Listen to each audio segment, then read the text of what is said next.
Ça fera 22 ans lundi que sont survenus les attentats du 11 septembre à New York. Il y a environ 800 personnes qui avaient été interpellées, emprisonnées à la base de Guantanamo à Cuba. Plusieurs d'entre elles ont été torturées et il y a une trentaine de ces prisonniers qui y sont toujours. Rien n'indique qu'ils auront un procès. Pour en parler, on joint Frédéric Bérard. Il est docteur en droit constitutionnel à l'Université de Montréal. Bonjour, Frédéric. Bonjour, Isabelle. Alors, vous vous êtes intéressé à ce sujet-là. D'ailleurs, vous êtes allé à Guantanamo. Qu'est-ce qui vous a marqué quand vous y êtes allé?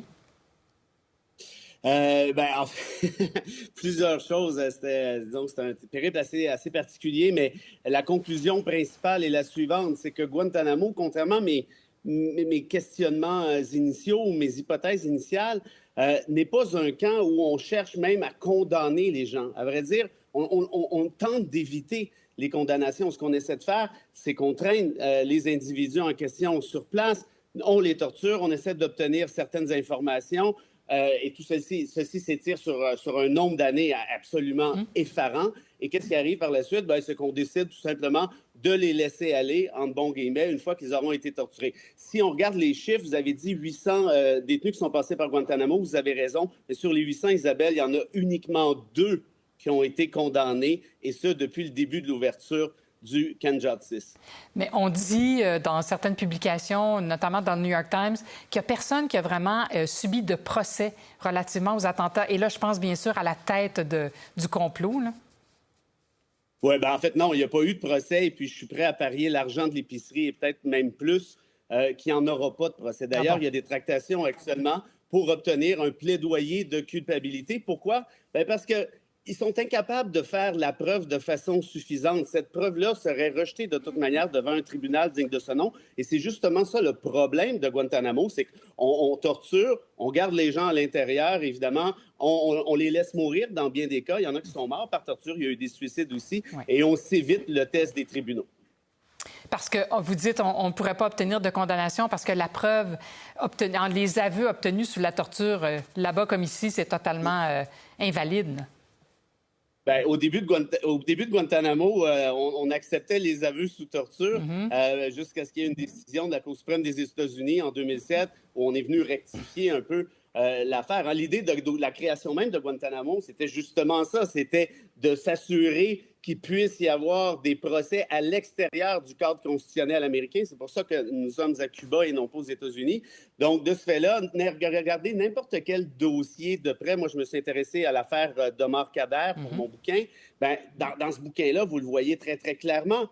Il n'y a aucune preuve contre Khadr. Aucune. Au point où même les États-Unis étaient incapables de déposer des accusations formelles, sérieuses, appuyées ou corroborées, même par de la preuve circonstancielle. Alors, imaginez ce qui en serait devant un tribunal canadien.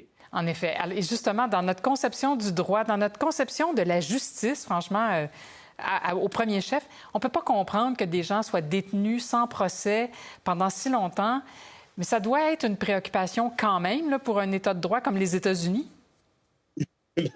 En fait, ce que j'ai réalisé à Guantanamo, je m'en doutais un peu, là, je ne suis pas si stupide, mais c'est qu'ils se fichent éperdument de tout ce qui peut s'appeler règles de justice naturelle, principes de justice fondamentale, d'état de droit. C'était un camp revanchard quand on voit les images et visiter notamment le camp X-Ray, le premier camp qui a été construit pour la torture. Ce camp-là, pour vous donner une idée, Isabelle, est encore en place aujourd'hui, même si Washington a souhaité le raser. Pourquoi? Parce que les avocats de la défense ont obtenu une injonction pour empêcher justement que le camp en question soit rasé. Pourquoi? Parce qu'on veut garder en preuve les instruments de torture. Donc, en d'autres termes, c'est quelque chose d'éminemment politique, de strictement politique, qui n'a rien à voir avec le droit. Et quand nous sommes les États-Unis et on se vante à travers le monde d'être un modèle de liberté fondamentale, franchement, on va appeler ça une épine au pied assez considérable. Oui, ça n'en est pas la preuve là. Est-ce que le gouvernement américain les considère toujours comme une menace à la sécurité des États-Unis, ceux qu'on détient là-bas? Moi, ce qu'on m'avait expliqué à l'époque, on se rappelle ce qui s'était passé avec Obama et sa promesse de fermer Guantanamo. La réalité, c'est que non, il n'y a aucune menace à la sécurité, zéro et une barre. Mais le problème, c'est que les États américains chez qui on aurait envoyé ces détenus-là se sont plaints. On m'a parlé notamment du Colorado, où ils ont dit au Congrès, c'est pas vrai que vous allez nous envoyer vos problèmes ici. Nous ne sommes pas équipés pour pouvoir faire un procès semblable, notamment d'un point de vue médiatique. Alors, arrangez-vous autrement. Et c'est justement ça le problème de Biden aujourd'hui, qui était le même problème d'Obama. C'est où vous allez les juger, ces gens-là? La réponse, c'est qu'il n'y a pas de question. Frédéric Bérard, tout ça est bien inquiétant, mais vous nous avez éclairé. Merci beaucoup.